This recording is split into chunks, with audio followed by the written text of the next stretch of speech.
ಉಡಾಯಿಸೋ ಖಾರ ಬಣ್ಣ ರುಚಿಯನ್ನು ನೀಡುತ್ತದೆ. ಮೆಣಸಿನ ಪುಡಿ ಚಿಂದಿ ಉಡಾಯಿಸೋ ಖಾರ ಬಣ್ಣ ರುಚಿ. ಬರಕ್ ಸಾಧ್ಯನ ಧೈರ್ಯ? ಆಳಕ್ಕಿಳಿದು ತನಿಖೆ ಮಾಡಬೇಕು. ಇನ್ನು ಈ ಚಿನ್ನಯ್ಯ ಬಾಯಿ ತೆಗೆದ್ರೆ ಯಾರ್ಯಾರು ಒಳಗಡೆ ಹೋಗ್ತಾರೋ ಗೊತ್ತಿಲ್ಲ. 10-12 ತಲೆಗಳಿದಾವಂತೆ. ಹುಡುಕಿದ್ರೆ ಗುಂಡಿಲಿ ಯಾವ ತಲೆಗಳು ಸಿಗಲಿಲ್ಲ, ಪ್ರಶ್ನೆ ಬೇರೆ. ಆದರೆ ಈತನ ಹಿಂದೆ ಕೆಲಸ ಮಾಡುವಂಥ 10-12 ತಲೆಗಳಿವೆ. ಇದು ಇವನು ಆಟ ಆಡಿಸ್ಬಿಟ್ಟ. ಯಾರನ್ನು ಕುಣಿಸಿದ್ರು ಅನ್ನೋದೇ ಅರ್ಥ ಆಗಲಿಲ್ಲ. ಯಾರು ಸೂತ್ರಧಾರ, ಯಾವನ ಪಾತ್ರಧಾರ? ಯಾಕಂದರೆ ಇವನು ಹೇಳಿದ್ದು ಅದನ್ನೇ, ನಂದೇನೂ ಇಲ್ಲ, ನಾನು ಅವ್ರು ಹೇಳ್ದಂಗೆ ನಾನು ಮಾಡಿದೆ ಅಂತ. ಅವ್ರೊಂದಿಷ್ಟು ಮಣ್ಣು ತಿನ್ನುವಂತಾರೆ, ತಿನ್ನೋಕ್ಕೆ ಸಾಧ್ಯನಾ? ಅಂದರೆ ದುಡ್ಡು ಸಿಗುತ್ತೆ ಅಂತಂತಂದರೆ, ನಿಮಗೆ ಬೆಂಬಲ ಸಿಗುತ್ತೆ ಅಂತಂದರೆ ಯಾರ ಮೇಲೆ ಏನು ಬೇಕಾದ್ರೂ ಕೇಸರಿ ಹಚ್ತೀರಿ ನೀವು. ಹಂಗಾದ್ರೆ ಎಂಥ ಕರ್ಮ ನೋಡ್ರಿ ಇದು. ಯಾರ ಮೇಲೆ ಏನು ಬೇಕಾದ್ರೂ ಮಾಡ್ಬೋದು. ಹಾಗಾದರೆ ಸಾಕ್ಷಿ ಇದೆಯೋ ಇಲ್ವೋ? ನೀವು ವಿಡಿಯೋ ಬೇಕಾದ್ರೂ ಮಾಡ್ಬೋದು, ನೀವು ಗುಂಡಿ ಬೇಕಾದ್ರೂ ತೆಗೆಸ್ಬೋದು, ಹೆಣಗಳಿದ್ದೆ ಅನ್ಬೋದು. ಮಹೇಶ್ ತಿಮರುಡಿಗೂ ಕೂಡ ಸಂಕಷ್ಟ ಎದುರಾಗುವಂಥ ಸಾಧ್ಯತೆಗಳಿದೆ. SIT ಅಧಿಕಾರಿಗಳು ಅವ್ರಿಗೂ ಕೂಡ ಬುಲಾವ್ ಹೇಳುವಂಥ ಸಾಧ್ಯತೆಗಳಿವೆ. ನೋಟಿಸ್ ಬಂದರೂ ಕೂಡ ಅಚ್ಚರಿ ಇಲ್ಲ. ಯಾಕಂದರೆ ಇದೇ ಮಾಸ್ಕ್ ಮ್ಯಾನ್ಗೆ ಮಹೇಶ್ ತಿಮರೋಡಿ ಆಶ್ರಯ ಕೊಟ್ಟಿದ್ರು. ಇದೇ ಚಿನ್ನಯ್ಯ ಜಡ್ಜಿ ಎದುರುಗಡೆ ಏನೇನು ಹೇಳಿದನೋ ಎಲ್ಲವೂ ಕೂಡ ರೆಕಾರ್ಡ್ ಆಗಿದೆ. ಎಲ್ಲವೂ ಕೂಡ ಆರಂಭದ ಸ್ಟೇಟ್ಮೆಂಟ್ಗಳು, ನಂತರದ ಸ್ಟೇಟ್ಮೆಂಟ್ಗಳು. ಆರಂಭದ ಸ್ಟೇಟ್ಮೆಂಟ್ಗಳೇನು? ಅಲ್ಲಿ ಹೆಣ ಹಾಕಿದ್ದೆ, ಇಲ್ಲಿ ಹೆಣ ಹಾಕಿದ್ದೆ, ಪಾಯಿಂಟ್ಗಳ ಮೇಲೆ ಪಾಯಿಂಟ್ಗಳು. ಹಾಗಾಗಿ ಈತನ್ನ ವಿಚಾರಣೆ ಮಾಡ್ತಾನೇ ಕಾರ್ಯಾಚರಣೆಯನ್ನು ಕೂಡ ಮುಂದುವರಿಸಿತು SIT. ಯಾಕಂದರೆ ಎಲ್ಲೆಲ್ಲಿ ಕೋರ್ಟ್ ಎದುರುಗಡೆ ಏನೇನು ಹೇಳಿದಾನೆ, ಯಾವ್ಯಾವ್ದು ರೆಕಾರ್ಡ್ ಆಗಿದೆ, ಆ ಪಾಯಿಂಟ್ಗಳನ್ನೆಲ್ಲವನ್ನು ಕೂಡ ನೋಡ್ಬೋಣ ಅಂತ.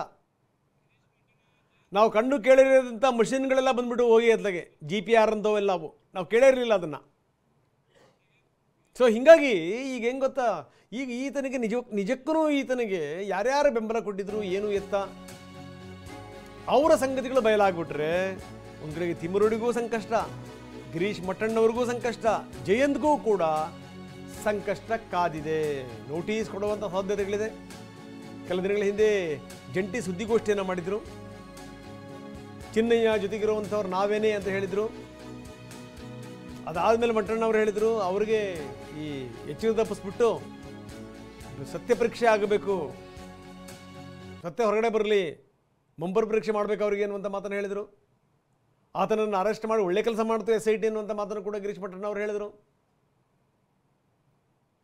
ಒಂದು ಕಡೆಗೆ ಮಹೇಶ್ ಶೆಟ್ಟಿ ತಿಮರೋಡಿಗೆ, ಇನ್ನೊಂದು ಕಡೆಗೆ ಗಿರೀಶ್ ಮಟ್ಟಣ್ಣವ್ರಿಗೆ, ಹೀಗೆ ಎಲ್ಲರದ್ದು ಕೂಡ ಲಿಸ್ಟ್ ಇದೆ.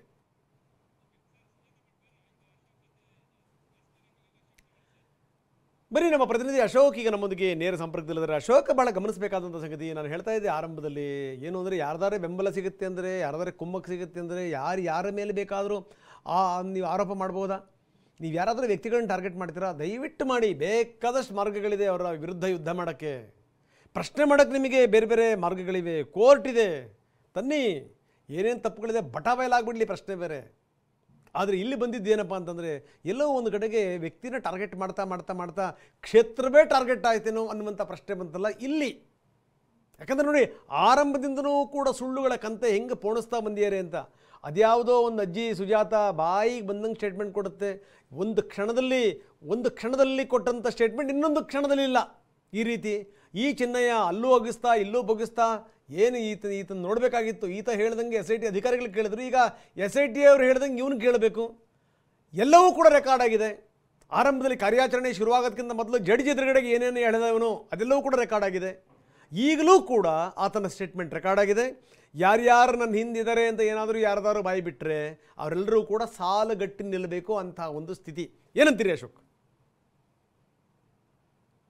ಹೌದು ರಂಗನಾಥ್, ಈ ಒಂದು ಬುರುಡೆ ಪ್ರಕರಣದಲ್ಲಿ ಈಗಾಗಲೇ ಈ ಚಿನ್ನಯ್ಯ ಹಲವಾರು ಮಂದಿಯ ಹೆಸರು ಹೇಳಿರ್ತಕ್ಕಂಥ, ಅದರಲ್ಲೂ ಬುರುಡೆ ತಂದುಕೊಟ್ಟಂತ ಪ್ರಕರಣಕ್ಕೆ ಸಂಬಂಧಪಟ್ಟಂತೆ ಒಟ್ಟು 12 ಜನರು ಬಂಧನ ಆಗುವಂತ ಎಲ್ಲಾ ಸಾಧ್ಯತೆಗಳು ಕೂಡ ಇದೆ. ಈಗಾಗಲೇ ಅವರಿಗೆ ನೋಟಿಸ್ ನೀಡೋದಕ್ಕೂ ಕೂಡ ಸಿದ್ಧತೆಯನ್ನು SIT ಅಧಿಕಾರಿಗಳು ಮಾಡ್ಕೊಂಡಿರ್ತಕ್ಕಂಥದ್ದು. ಅದರಲ್ಲೂ ಪ್ರಮುಖವಾಗಿ ಗಿರೀಶ್ ಮಟ್ಟಣ್ಣವ್ರು, ಮಹೇಶ್ ಶೆಟ್ಟಿ ತಿಮರೋಡಿ, ಜಯಂತ್, ಈ ಮೂವರಿಗಂತೂ ನೋಟಿಸ್ ಹೋಗೋದಂತೂ ಪಕ್ಕ. ಯಾಕಂತ ಹೇಳಿದ್ರೆ ಗಿರೀಶ್ ಮಟ್ಟಣ್ಣವ್ರು ಮತ್ತು ಮಹೇಶ್ ಶೆಟ್ಟಿ ತಿಮರೋಡಿ ಕೆಲ ದಿನಗಳ ಹಿಂದಷ್ಟೇ ಒಂದು ಪತ್ರಿಕಾಗೋಷ್ಠಿಯನ್ನು ಮಾಡಿದ್ರು. ಅದರಲ್ಲಿ ಬಹಿರಂಗವಾಗಿ ಹೇಳಿದ್ರು, ನಾವೆಲ್ಲರೂ ಕೂಡ ಈ ಈ ಮಾಸ್ಕ್ ಮ್ಯಾನ್ ಜೊತೆಗಿದ್ದೇವೆ ಎನ್ನುವಂಥದ್ದನ್ನು ಹೇಳಿದ್ರು. ಹೀಗಾಗಿ ಈತ ಏನು SIT ಕಾರ್ಯಾಚರಣೆ ಆದ ಬಳಿಕ ಅವ ಎಲ್ಲಿ ವಾಸ್ತವ್ಯ ಇದ್ದಿದ್ದಂಥದ್ದು ಎಲ್ರಿಗೂ ಕೂಡ ಬಹಿರಂಗಗೊಂಡಿರ್ತಕ್ಕಂಥ ವಿಚಾರ. ಆದ್ರೆ ಅದಕ್ಕೂ ಮೊದಲು ಯಾರ ಆಶ್ರಯವನ್ನು ಪಡ್ಕೊಂಡಿದ್ದೆ ಎನ್ನುವಂಥದ್ದು ಇಂಪಾರ್ಟೆಂಟ್ ಆಗುತ್ತೆ. ಹೀಗಾಗಿ ಅಲ್ಲಿ ಇವರ ಪಾತ್ರಗಳು ಏನು ಎಂಬುದು ಸ್ಪಷ್ಟವಾಗ್ಲಿಕ್ಕಿದೆ. ಹೀಗಾಗಿ ಮಹೇಶ್ ಶೆಟ್ಟಿ ತಿಮರೋಡಿ ಕೂಡ ನೋಟಿಸ್ ನೀಡುವಂತಹ ಸಾಧ್ಯತೆ ಇದೆ. ಸದ್ಯಕ್ಕೆ SIT ಅಧಿಕಾರಿಗಳಿಗೆ ತನಿಖೆಯಲ್ಲಿ ಕಂಡುಕೊಂಡಿರ್ತಕ್ಕಂಥ ವಿಷಯ ಏನು ಅಂತಂದ್ರೆ, ಮಾಸ್ಕ್ ಮ್ಯಾನ್ ಕೆಲ ದಿನಗಳಿಂದ ಮೊಬೈಲ್ ಅನ್ನು ಬಳಸ್ತಿಲ್ಲ ಎನ್ನುವಂಥದ್ದು ಗೊತ್ತಾಗಿದೆ. ಯಾವಾಗ ಅವನು ಕೋರ್ಟ್ಗೆ ಬುರುಡೆಯನ್ನು ತಂದು ಹಾಜರುಪಡಿಸಿದ, ಅದಾದ ಬಳಿಕ ಅವನಿಗೆ ಮೊಬೈಲ್ ಯೂಸ್ ಮಾಡೋದಕ್ಕೆ ಅವಕಾಶ ಇರಲಿಲ್ಲ. ಕೇವಲ ಲಾಯರ್ಗಳಿಗೆ ಮತ್ತು ಆತ ಇಲ್ಲಿ ವಾಸ್ತವ್ಯ ಹೊಂದಿದ್ದ ಅಲ್ಲಿ ಮಾತ್ರ ಅವನಿಗೆ ಆ ವ್ಯಕ್ತಿಗಳ ಜೊತೆ ಮಾತ್ರ ಮಾತನಾಡೋದಕ್ಕೆ ಅವಕಾಶ ಇತ್ತು. ಹೀಗಾಗಿ ಆತನ ಹಿಂದೆ ಇದ್ದಂತ ಮೊಬೈಲ್ ಎಲ್ಲಿದೆ ಅದನ್ನು ಕೂಡ ವಶಕ್ಕೆ ಪಡ್ಕೊಳ್ಬೇಕು. ಸೊ ಅದರಲ್ಲಿ ಇರ್ತಕ್ಕಂಥ ಕಾಂಟ್ಯಾಕ್ಟ್ ಡೀಟೇಲ್ಸ್ ಗಳೇನು, ಅವ ಯಾರ ಜೊತೆ ಏನಾದ್ರೂ ಹಣದ ವ್ಯವಹಾರಗಳನ್ನು ಮಾಡಿದ್ನ, ಸೊ ಇದೆಲ್ಲದರ ಬಗ್ಗೆ ಕೂಡ SIT ಅಧಿಕಾರಿಗಳು ತನಿಖೆಯನ್ನು ಕೂಡ ಮಾಡ್ಲಿಕ್ಕಿದ್ದಾರೆ. ಇನ್ನೊಂದು ಪ್ರಮುಖವಾಗಿ ಆ ಬುರುಡೆಯನ್ನು ಇಲ್ಲಿ ಕೋರ್ಟ್ಗೆ ಹಾಜರುಪಡಿಸುವುದಕ್ಕೂ ಮೊದಲು ಈ ಬುರುಡೆ ಗ್ಯಾಂಗ್ ದೆಹಲಿಗೂ ಕೂಡ ತೆರಳಿತ್ತು ಅನ್ನುವಂತ ಮಾಹಿತಿ SIT ಅಧಿಕಾರಿಗಳಿಗೆ ತನಿಖೆ ವೇಳೆ ಗೊತ್ತಾಗಿರ್ತಕ್ಕಂಥದ್ದು.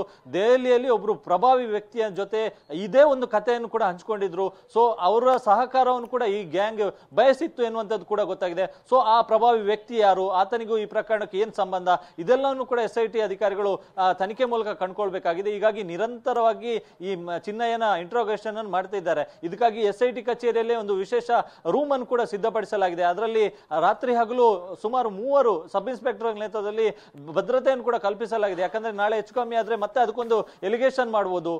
ಹೀಗಾಗಿ ಸಾಕಷ್ಟು ಎಚ್ಚರಿಕೆಯನ್ನು ವಹಿಸಿಕೊಂಡು ಆತನನ್ನು ಪೊಲೀಸ್ ಕಸ್ಟಡಿಯಲ್ಲಿ ಇರಿಸಿಕೊಂಡಿರ್ತಕ್ಕಂಥದ್ದು. ಹೀಗಾಗಿ ಇವತ್ತು ಕೂಡ ಆತನ ವಿಚಾರಣೆ ಮುಂದುವರಿಯಲಿಕ್ಕಿದೆ. ಆತನ ಹಿಂದೆ ಇರುವವರು ಯಾರು, ಈತ ಇಲ್ಲಿ ಬರೋ ಮೊದಲು ಯಾರ್ಯಾರನ್ನು ಭೇಟಿಯಾಗಿದ್ದ, ಈತನ ಜೊತೆ ಸೂತ್ರಧಾರಿಗಳು ಯಾರ್ಯಾರಿದ್ದಾರೆ, ಇದೆಲ್ಲವನ್ನು ಕೂಡ SIT ಅಧಿಕಾರಿಗಳು ತನಿಖೆಯಲ್ಲಿ ಕಂಡುಕೊಳ್ಳಲಿಕ್ಕಿದ್ದಾರೆ. ಪ್ರಮುಖವಾಗಿ ಗಮನಿಸಬೇಕು, ಆತ ಪ್ರಾರಂಭದಲ್ಲಿ ಒಂದಷ್ಟು ದೂರಲ್ಲಿ ಒಂದಷ್ಟು ವಿಚಾರಗಳನ್ನ ಹೇಳ್ಕೊಂಡು ಬಂದಿದ್ದ. ಆದ್ರೆ ಒಂದು ಸುಳ್ಳನ್ನು ಡಿಫೆಂಡ್ ಮಾಡ್ಬೇಕಾದ್ರೆ ಮತ್ತೊಂದು 4 ಸುಳ್ಳು ಹೇಳ್ಬೇಕಾಗುತ್ತೆ. ಆದ್ರೆ ಎಷ್ಟು ದಿನ ಅಂತ ಹೇಳಿ ಈ ರೀತಿಯಾಗಿ ಡಿಫೆಂಡ್ ಮಾಡ್ಕೊಂಡು ಬರ್ತಾನೆ ಅನ್ನುವಂಥದ್ದು ಕೂಡ ಗೊತ್ತಿಲ್ಲ. ಹೀಗಾಗಿ ಆತನ ಒಂದೊಂದೇ ಸುಳ್ಳುಗಳು ಈಗ ಬಹಿರಂಗ ಆಗ್ತಿರುವಂತದ್ದು. ಅದಕ್ಕೆ ನಾನು ಹೇಳ್ತಾ ಇದ್ದೆ, ಕತೆ, ಚಿತ್ರಕಥೆ, ಸಂಭಾಷಣೆ ಎಲ್ಲವೂ ಕೂಡ ತಪ್ಪೇನೆ. ನಿರ್ದೇಶನ ಅಂತೂ ಪರಮ ತಪ್ಪು, ಅದೇ ಎಡವಟ್ಟಾಗಿರುವಂಥದ್ದು. ಯಾರ್ಯಾರು ಏನು ಸ್ಟೇಟ್ಮೆಂಟ್ ಕೊಡ್ತಾರೆ ಗೊತ್ತಿಲ್ಲ. ಆ ಚಿನ್ನಯ್ಯನ ಒಂಥರ ಸ್ಟೇಟ್ಮೆಂಟು, ಈ ಸುಜಾತಂದು ಒಂಥರ ಸ್ಟೇಟ್ಮೆಂಟು.